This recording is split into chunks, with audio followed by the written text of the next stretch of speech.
SEAG, la compañía líder en garantizar el cobro del alquiler, les ofrece este espacio.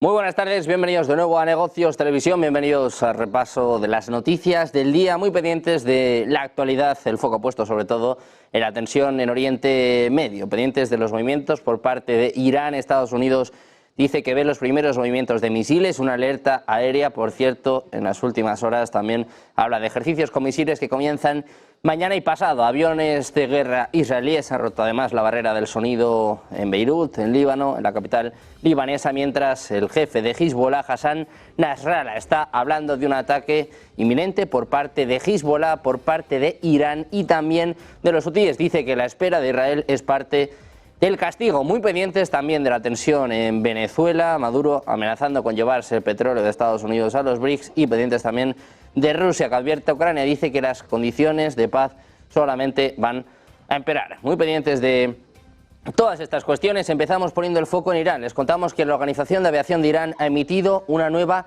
NOTAM, una nueva notificación este martes para advertir a pilotos y autoridades de aviación sobre el peligro de actividades de disparos de armas de fuego en el oeste de Irán el 7 y el 8 de agosto, estableciendo la zona de peligro hasta una altitud de 12.000 pies. La Organización de Aviación iraní ha emitido además este martes una advertencia de seguridad en las rutas de vuelo, indicando que hay ejercicios militares programados para los días 7 y 8 de agosto, con la opción de pruebas de misiles aire-aire de largo alcance. El anuncio se produce en medio de la escalada de tensiones por el inminente ataque de Irán y sus apoderados contra Israel, en respuesta al asesinato del líder de Hamas, Ismail Haniyeh, la semana pasada en Teherán. Según la advertencia, está previsto que el ejercicio militar tenga lugar entre las 11:30 y las 2:30 del miércoles y entre las 4:30 y las 7:30 del jueves.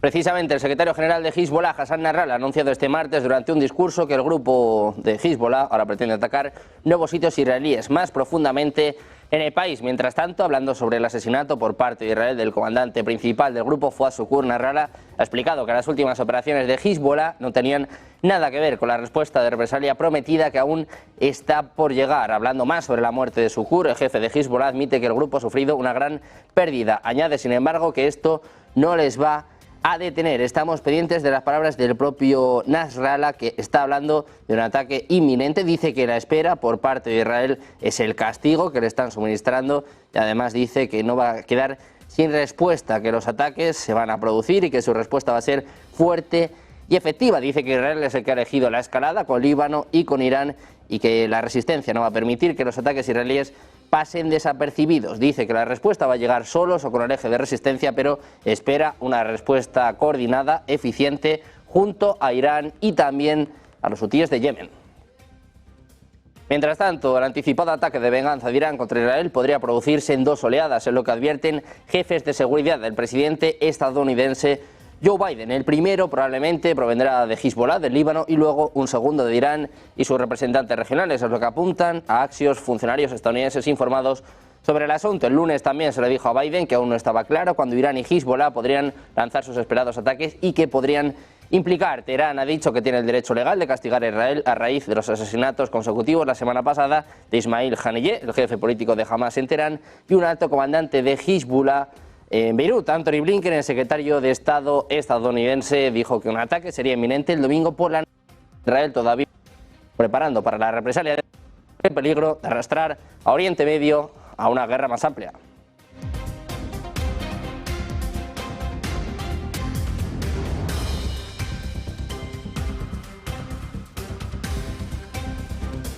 Como están viendo, Oriente Próximo entra en una escalada aún más peligrosa.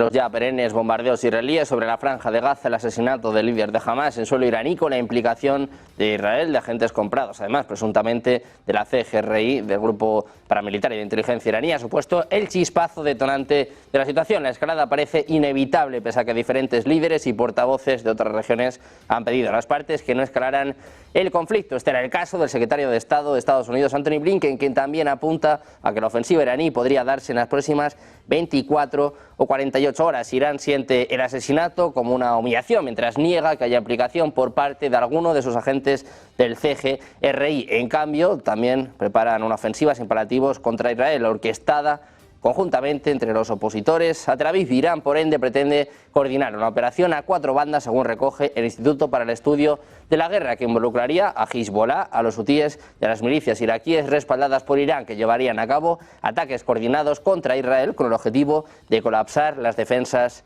israelíes. El conflicto en la Franja de Gaza ha revelado la decadencia moral de Estados Unidos y los países europeos, demostrando también el colapso de la civilización de Occidente. Esta opinión fue expresada por el portavoz del Ministerio de Asuntos Exteriores iraní, Nasser Kanani, en su página de la red social X. Dice literalmente que Occidente ha perdido su decencia y honor en la guerra de Gaza, que sufre decadencia moral y colapso de la civilización. Según él, en la terminología de Estados Unidos y Europa, los palestinos que defienden su tierra de las fuerzas ocupantes extranjeras son llamados terroristas y sus partidarios son llamados patrocinadores del terrorismo, mientras dice el régimen de ocupación israelí es, por el contrario, merecedor de aplausos, así como de un amplio apoyo político y militar.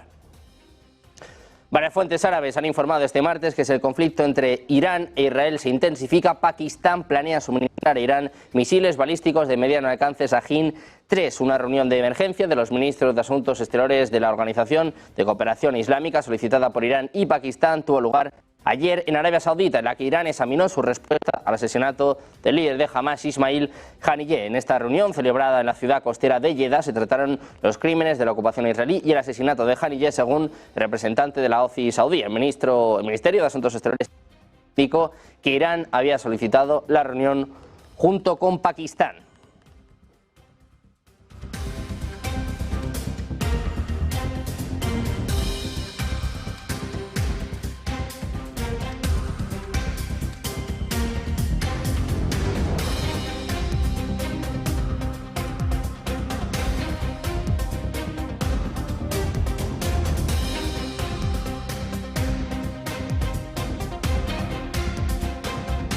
Por su parte, el ejército iraquí ha condenado las acciones imprudentes contra bases militares en su territorio, un día después de que al menos 5 efectivos estadounidenses resultaran heridos en un ataque en medio de una escalada del conflicto en Oriente Medio. Dice Irak que rechaza todas las acciones y prácticas imprudentes dirigidas contra las bases iraquíes, las misiones diplomáticas y el paradero de los asesores de la coalición internacional y todo lo que pueda aumentar la tensión en la región, es lo que afirma el comunicado militar iraquí de este martes. Agregó que habían capturado un camión con un lanzacohetes, probablemente el arma utilizada contra la base aérea estadounidense en Ain al-Assad, en el oeste de Irak. La base aérea en el oeste de Irak, que alberga tropas estadounidenses, fue atacada el lunes por la noche, hiriendo al menos a 5 estadounidenses. También les contamos precisamente este ataque a la base de Estados Unidos, que como les contamos fue objetivo este lunes de un nuevo ataque con cohetes que ha dejado varios heridos, incluidos estadounidenses, y que por el momento no ha sido reclamado por ningún grupo. Dice Estados Unidos que los primeros indicios son que varios miembros del personal estadounidense han resultado heridos. El personal de la base está realizando una evaluación de los daños posteriores al ataque, es lo que indicaba un portavoz del Pentágono en declaraciones a Europa Press. Al menos 2 cohetes han sido lanzados sobre las 9 horas desde la zona industrial de Al-Hakraniyya, en el distrito de Haditha, si bien habrían caído fuera de la base, según fuentes locales consultadas por la televisión kurdo iraquí. La policía ha localizado posteriormente un vehículo abandonado que sería el utilizado para el lanzamiento. También pendientes del secretario de Defensa de Estados Unidos, Lloyd Austin, y el ministro de Defensa israelí, Yoav Gallant, han coincidido con Irán del lunes a las fuerzas.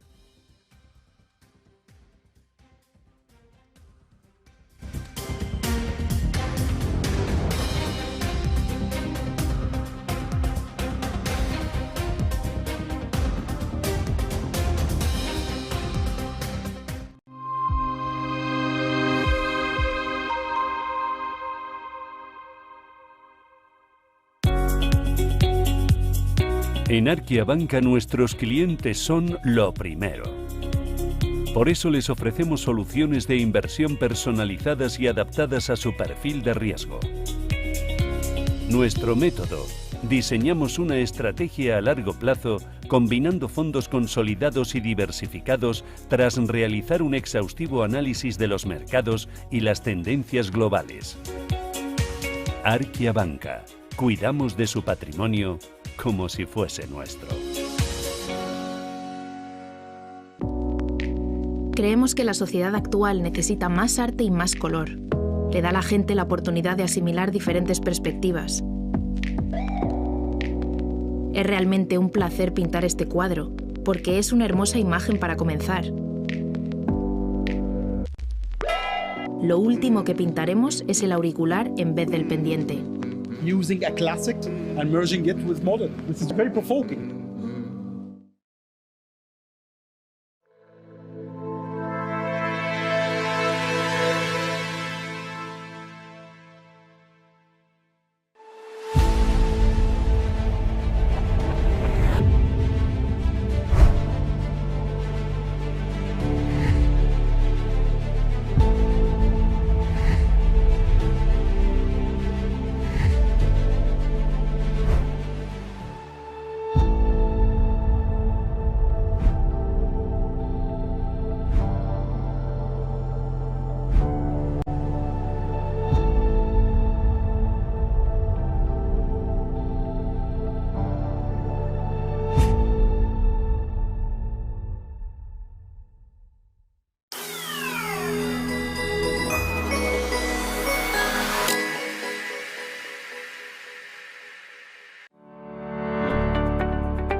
Ya estamos de vuelta en Negocios Televisión, pendientes del ataque a las bases de Estados Unidos, las declaraciones por parte de Israel y precisamente del secretario de Defensa estadounidense dicen que demuestra el papel desestabilizador de Irán en la región. Es lo que apunta un resumen de su llamada proporcionado por el Departamento de Defensa de Estados Unidos. Continuaba brindando una actualización sobre medidas para fortalecer la postura militar estadounidense en la región a la luz de esta situación de escalada. También ha reiterado el compromiso inquebrantable de Estados Unidos con la seguridad de Israel mientras el país se enfrenta a amenazas de Irán, Hezbollah y otros grupos de milicias alineados con Irán. Estados Unidos está empezando a notar los preparativos iraníes para el ataque de respuesta en Israel. Es lo que informa en los últimos minutos CNN, citando a dos funcionarios estadounidenses familiarizados con la información de inteligencia sobre el tema. Muchos funcionarios de Estados Unidos han dicho a la CNN que están esperando que el ataque tenga lugar en los próximos días, aunque todavía no está claro si habrá una respuesta conjunta de Irán. Les contábamos al inicio de este espacio los ejercicios con misiles que se esperan entre mañana y pasado por parte de Irán. Esta advertencia aérea, esta alerta aérea, Estados Unidos empieza a notar movimiento. Habla de movimiento de misiles, preparativos de Irán para el ataque masivo que prepara contra Israel.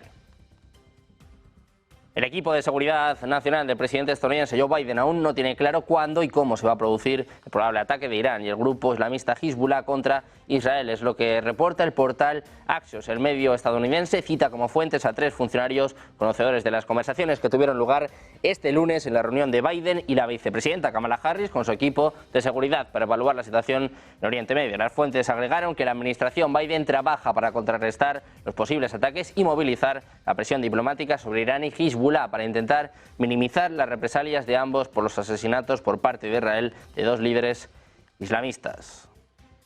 Las autoridades iraníes dicen que Rusia ha comenzado a entregar equipos avanzados de defensa aérea y radar a Irán después de que Teherán solicitara las armas al Kremlin. Es lo que informa este lunes el New York Times, aunque los medios locales iraníes informaron que Teherán había solicitado el equipo. Un miembro del cuerpo de la Guardia Revolucionaria Islámica y otro funcionario confirmaron al Times que no solo se había realizado la solicitud, sino que las entregas habían comenzado. El acontecimiento se produce en un momento en que Oriente Medio está en alerta ante la expectativa de un ataque iraní directo contra Israel como venganza por el asesinato del líder de Hamas en Teherán el pasado 31 de julio. También miramos al presidente ruso Vladimir Putin. Ha pedido al líder supremo de Irán, al ayatolá Ali Khamenei, una respuesta moderada al asesinato por parte de Israel del líder de Hamas, desaconsejando los ataques contra civiles iraníes. Es lo que están apuntando dos fuentes iraníes de alto nivel. El presidente ruso Vladimir Putin ha pedido al líder supremo de Irán una respuesta moderada al asesinato por parte de Israel del líder de Hamas. Desaconseja ataques contra civiles iraníes. El mensaje, según las fuentes, fue entregado este lunes por Sergei Shoigu, un aliado de alto rango del líder del Kremlin, en reuniones con altos funcionarios iraníes, mientras la República Islámica sopesa su respuesta al asesinato de Ismail Haniyeh. El mensaje, como decimos, fue entregado este lunes por el propio Shoigu, que estaba ayer de visita en Teherán. Putin pide al líder supremo, pide al ayatolá Ali Khamenei que evite ataques contra civiles israelíes. Precisamente les contamos que Hezbollah ha tomado represalias contra el ataque anterior en Nava, llevando a cabo una serie de ataques con aviones no tripulados en varias instalaciones militares en el norte de Israel. La milicia afirmó haber atacado con varios drones la sede de la brigada Golani y la unidad 621 Egoz en el cartel Esraga, cerca de Acre. Además, alcanzaron con éxito un vehículo blindado cerca del sitio de Rwaisat Talalam, así como a fuerzas enemigas presentes en las granjas ocupadas de Sheba, en el Líbano. Anteriormente, el Ministerio de Salud libanés dijo que 4 personas murieron en un ataque israelí en el sur del Líbano. También hablamos de que al menos 5 personas han fallecido en un ataque perpetrado por Israel contra un edificio en la localidad de Maifadun, en el sur del Líbano, a medida que continúan los intercambios de disparos y bombardeos entre las fuerzas israelíes y Hezbollah, ambos lados de la frontera, según han indicado fuentes cercanas al diario Lorient Leyur. Entre los fallecidos en el edificio, que consta de 3 plantas, podría haber varios miembros de Hezbollah. Sin embargo, el grupo no ha confirmado por este momento las informaciones. El ejército de Israel ha afirmado que el impacto en una autopista en el norte de Israel, que se cree fue causado por un avión no tripulado de Hezbollah, fue en realidad un misil interceptor Iron Dome que funcionó mal. Dicen que según una investigación inicial se supo que se trataba de un interceptor que no alcanzó el objetivo y se estrelló contra el suelo. Es lo que apunta la Fuerza de Defensa de Israel en un comunicado. El impacto del misil hirió gravemente al menos a una persona. Varios drones de Hezbollah también impactaron en la misma zona cerca de la ciudad de Najarilla, según informaron los médicos. A varios cientos de metros de distancia, una mujer resultó herida por metralla, mientras que otras 5 personas resultaron levemente heridas por una explosión en otro lugar. Se dice además que Benjamín Netanyahu está en profundo desacuerdo con sus jefes de seguridad sobre un posible acuerdo para poner fin a los combates en Gaza. El primer ministro israelí ha endurecido su posición en las últimas semanas durante las conversaciones en curso con Hamas, mediadas por Estados Unidos, Egipto y Qatar, lo que pone en peligro un posible acuerdo de alto el fuego y liberación de rehenes. Dicen que hay diferencias de opinión entre Netanyahu y sus principales jefes de seguridad sobre los aspectos positivos del acuerdo. Es lo que apunta Financial Times, una persona familiarizada con las deliberaciones israelíes. Dicen que en este momento todos los funcionarios de seguridad piensan que no hay ningún impedimento para que Israel logre un acuerdo, pero que Netanyahu tiene que estar de acuerdo.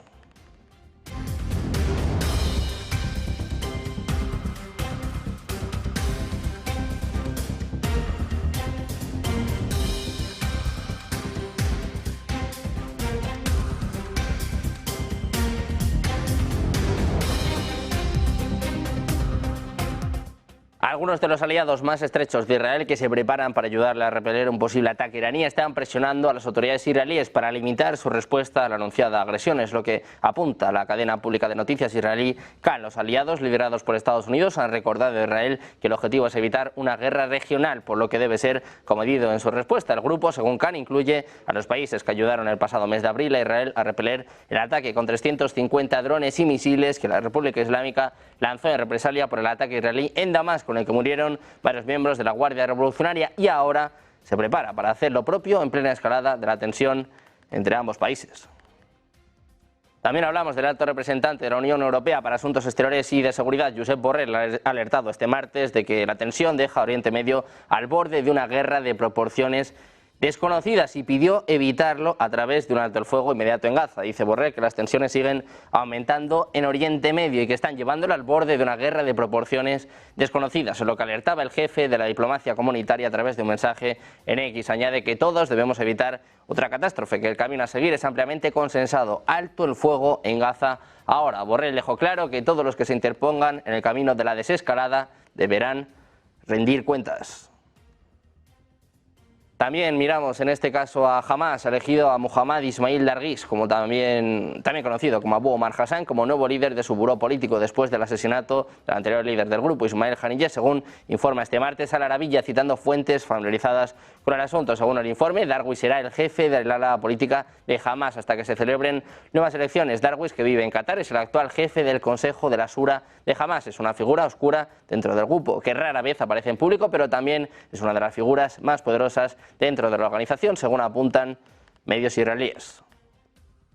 También miramos a Venezuela. Al menos 23 personas han muerto tras una semana de protestas en contra de Nicolás Maduro el 28 de julio. Es lo que apuntan cifras registradas por el monitor de víctimas. Las manifestaciones de calle, que comenzaron la madrugada del lunes después de que Maduro fuera anunciado como ganador de la contienda en forma irregular, han sido severamente reprimidas por Maduro. De acuerdo con el reporte de la plataforma, que se nutre de medios independientes, ONGs y reportes de hospitales, al menos uno de los fallecidos era menor de edad y 14 eran jóvenes entre 18 y 30 años. 5 tenían entre 31 y 43 años y los otros 3 aún no se han determinado.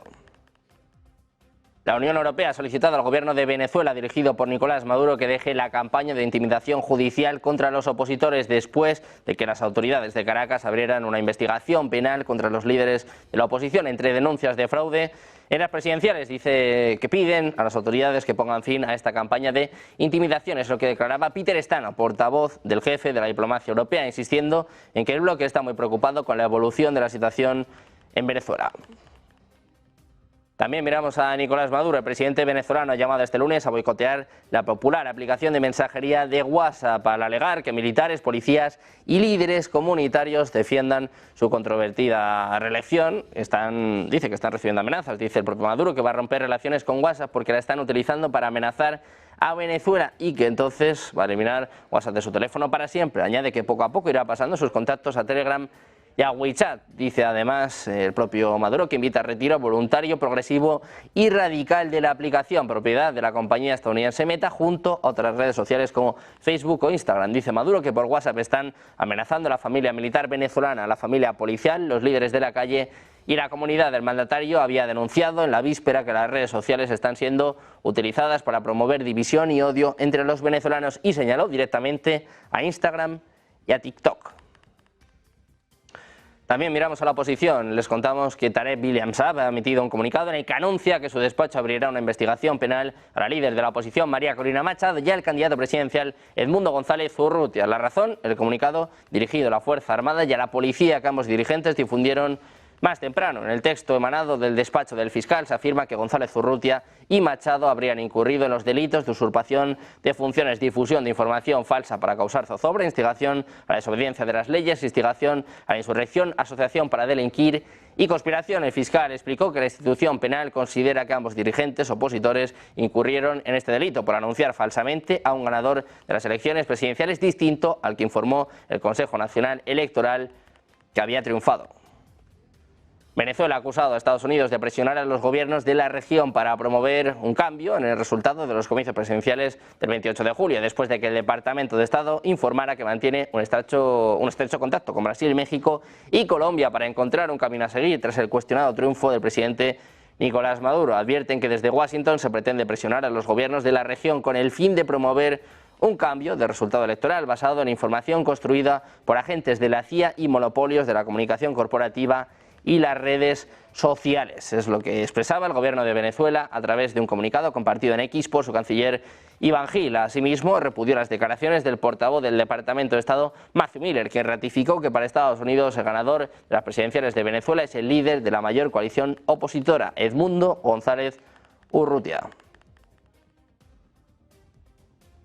También miramos a Nayib Bukele. Debido a las denuncias de fraude que recaen sobre las elecciones a la presidencia de Venezuela realizadas el 28 de julio, diferentes líderes políticos de derecha, incluso algunos de izquierda, han salido a rechazar los resultados que califican de engaño y una forma autoritaria con la que Maduro busca perpetuarse en el poder. Entre los dirigentes de la región que han rechazado los resultados en Venezuela se encuentra Nayib Bukele, presidente de El Salvador, quien afirmó que lo que vimos en Venezuela no tiene otro nombre más que fraude, una elección donde el resultado oficial no tiene relación con la realidad, algo, dice Bukele, evidente para cualquiera. Durante un discurso que fue transmitido y circula en redes sociales, el presidente salvadoreño manifestó que ha restablecido las relaciones con su aliado internacional más importante, con Estados Unidos, pero matiza, Bukele dice, no es que sea un pelele del imperialismo, como dice Maduro, sino que él es un pelele de Cuba.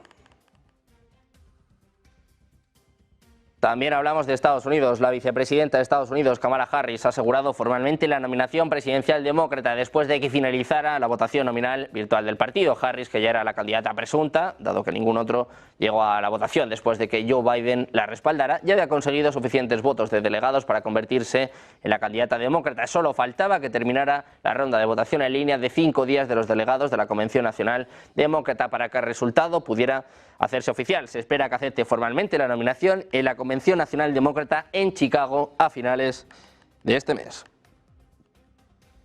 Precisamente la candidata presidencial demócrata Kamala Harris ha elegido este martes al gobernador de Minnesota, Tim Walz, como su compañero de fórmula, escogiendo a un defensor de políticas progresistas y un orador directo del corazón de Estados Unidos para ayudar a ganarse a los votantes blancos rurales. Es lo que pensaban, lo que apuntaban personas familiarizadas con el asunto. Walz, un veterano de la Guardia Nacional del Ejército de Estados Unidos de 60 años y es maestro, fue elegido para un distrito de tendencia republicana en la Cámara de Representantes de Estados Unidos en 2006 y sirvió 12 años antes de ser elegido gobernador de Minnesota en 2018. También en Francia, la policía francesa de delitos informáticos está investigando un ataque de ransomware contra el centro de exposiciones Grand Palais de París, donde se celebran competiciones olímpicas como esgrima y taekwondo. Es lo que han informado los fiscales de París este martes. Según han indicado, los cibercriminales habían atacado el sistema informático central de la institución, pero el incidente no ha causado ninguna interrupción en los eventos olímpicos que se celebran en el emblemático centro de exposiciones con techo de cristal situado en el centro de la capital.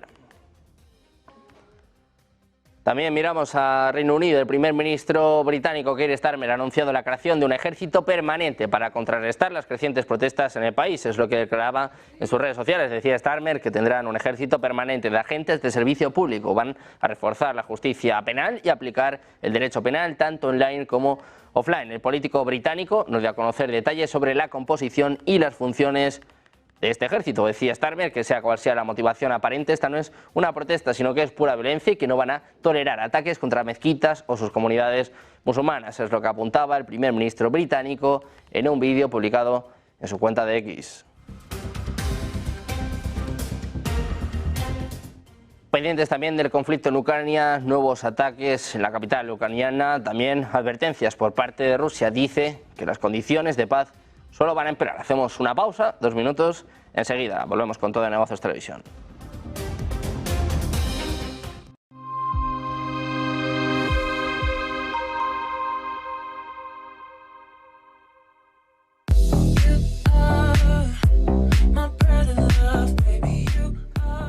ETF. Seguro que habéis escuchado estas 3 letras juntas y es que es el acrónimo en inglés de Exchange Traded Fund. ¿Y qué es un Exchange Traded Fund? Pues un fondo cotizado, que no es otra cosa que una bolsa de activos, que pueden ser iguales o distintos, que cotizan en bolsa. Recientemente está sonando mucho estas 3 letras porque se ha aprobado a principios de 2024 un ETF sobre Bitcoin.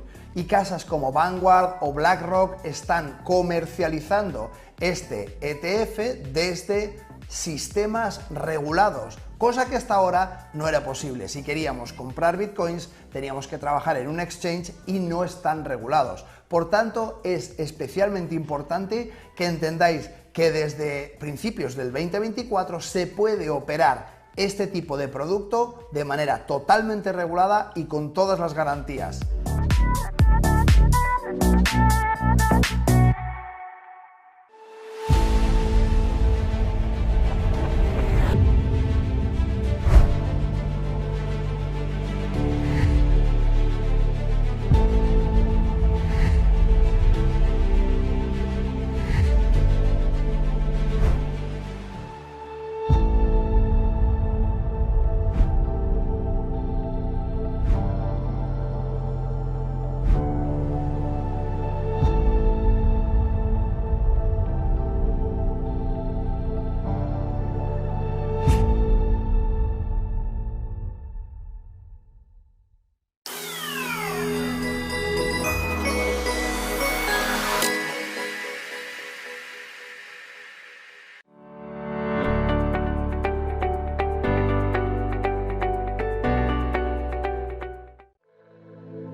vuelta en Negocios Televisión, pendientes de la última hora, poniendo el foco en el conflicto en Ucrania. Un alto funcionario ruso ha dicho este martes a Ucrania que cuanto más espere para iniciar las conversaciones de paz, más duras serán las condiciones para su pueblo. Moscú ha dicho que las conversaciones deben basarse en la cesión por parte de Ucrania de una quinta parte de su territorio, gran parte del cual fue conquistado por las fuerzas rusas, y en la renuncia a cualquier perspectiva de unirse a la alianza de la OTAN liderada por Occidente, términos que Ucrania ha rechazado de plano. Sergei Shoigu, secretario del Consejo de Seguridad de Rusia y hasta hace poco ministro de Defensa del presidente Vladimir Putin, dijo que desde que Putin propuso los términos, Ucrania había perdido 420 kilómetros cuadrados de territorio y, sobre todo, mucha sangre.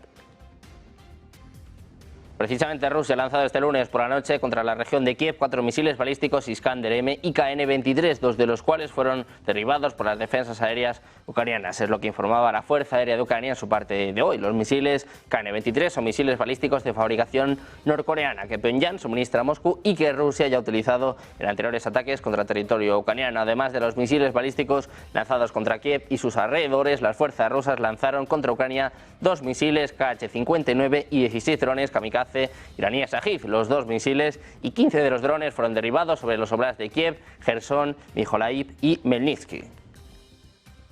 Rusia ha asegurado hoy haber infligido al ejército ucraniano más de 115.000 bajas en los últimos 2 meses de ofensiva en el norte y el este del frente. En estos 2 meses, dicen, nuestras tropas han liberado 420 kilómetros cuadrados de territorio y el ejército ucraniano, según datos de defensa, han sufrido más de 115.000 bajas en sus filas. Es lo que apuntaba Sergei Shoigu, secretario del Consejo de Seguridad de Rusia, durante una visita a Azerbaiyán. También mirando Ucrania, pese a la insistencia de los ruegos de Kiev, siguen sin recibir permiso de sus socios occidentales para poder utilizar misiles de largo alcance de países de la OTAN contra bases de la aviación enemiga situadas dentro del territorio de la Federación Rusa, por lo que ha recurrido a su propio armamento para golpear este tipo de objetivos. Una de las operaciones más exitosas en este sentido tuvo lugar durante la madrugada del 3 de agosto, cuando, según el gobernador de la región rusa de Rostov, se produjo un ataque ucraniano con 55 drones contra ese oblast del sur de Rusia fronterizo con Ucrania. Algunos de esos drones alcanzaron el aeródromo de Morozov, donde los aparatos no tripulados ucranianos destruyeron un bombardero Su-34 ruso y dañaron otros 2 aviones del mismo tipo, según establecía la inteligencia militar ucraniana. También resultaron dañados depósitos de munición y otras infraestructuras de la base. Al menos una persona ha muerto en la región rusa de Belgorod y 7 han resultado heridas en la vecina Kursk tras el ataque masivo con drones de las fuerzas ucranianas que se registraron en las últimas 12 horas, es lo que informan autoridades locales. Un dron atacó un vehículo en marcha, dice a nuestro gran pesar, murió una persona, es lo que escribía el gobernador de Belgorod, Vyacheslav Gladkov, en su canal de Telegram. Mientras tanto, el jefe interino de la región de Kursk, Alexei Smirnov, ha informado de 26 drones derribados en ese territorio y 7 heridos en distintos ataques. Además, ha asegurado que las fuerzas rusas abortaron un intento de incursión del enemigo en el territorio de Kursk. En tanto, el Ministerio de Defensa de Rusia ha asegurado que solo esta mañana, tan solo durante hora y media, en Belgorod y en Kursk fueron neutralizados 22 aparatos no tripulados lanzados desde Ucrania. También miramos al Parlamento de Bangladesh. Les contamos que ha sido disuelto para formar un gobierno interino. Es lo que anuncia el presidente del país este martes, un día después de que la primera ministra Sheikh Hasina dimitiera y huyera del país y los militares tomaran el control en medio de protestas generalizadas que han resultado en al menos 300 muertes. Antes, los líderes estudiantiles locales amenazaron con un programa estricto si el Parlamento no se disolvía antes de las 3 hora local. La Jihad Islam, una de las principales organizadoras del movimiento contra Hasina, publicó un comunicado en vídeo en Facebook instando a los estudiantes revolucionarios a prepararse si no se cumplía este plazo. Anteriormente, la principal líder de la oposición y ex primera ministra, Khaleda Zia, fue puesta en libertad. Además, el presidente ha emitido una orden para la liberación de las personas que fueron detenidas entre el 1 de julio y el 5 de agosto. También miramos a los BRICS. El presidente de Venezuela, Nicolás Maduro, ha amenazado a Estados Unidos y sus asociados en el mundo con dar los bloques petroleros y gasíferos que operan en el país caribeño a sus aliados del grupo de economías emergentes de los BRICS si las autoridades de la nación norteamericana cometen el error de su vida. Maduro, proclamado presidente reelecto por el Consejo Nacional Electoral tras los comicios del pasado domingo, no explicó a qué error se refería, aunque rechazó que el gobierno estadounidense considere ganador de las presidenciales al candidato de la oposición mayoritaria Economía, Edmundo González Urrutia, y acusó a Washington de estar al frente de planes desestabilizadores en Venezuela. Dice Maduro que si esta gente de allá del norte y sus asociados en el mundo cometen el error de su vida, entonces esos bloques de petróleo y esos bloques de gas que ya estaban firmados pasarán a nuestros aliados de los BRICS, es lo que apuntaba el jefe de Estado a través del canal estatal VTV. También miramos a la economía. Las ventas minoristas en la eurozona disminuyeron un 0,3% en junio en comparación con mayo. Según el informe de Eurostat publicado este martes, el comercio minorista disminuyó un 0,1% intermensual en la Unión Europea. En comparación con junio de 2023, las ventas minoristas cayeron un 0,3% en la eurozona, pero aumentaron un 0,1% en la Unión Europea. En términos mensuales, en la zona del euro cayeron las ventas de alimentos, bebidas y tabaco un 0,7%, las de productos no alimentarios un 0,1% y las de carburante para automoción en establecimientos especializados en un 0,5%. Pendientes de más noticias, más actualidad, enseguida seguimos con más información en Negocios Televisión. SEAG, la compañía líder en garantizar el cobro del alquiler, les ha ofrecido este espacio.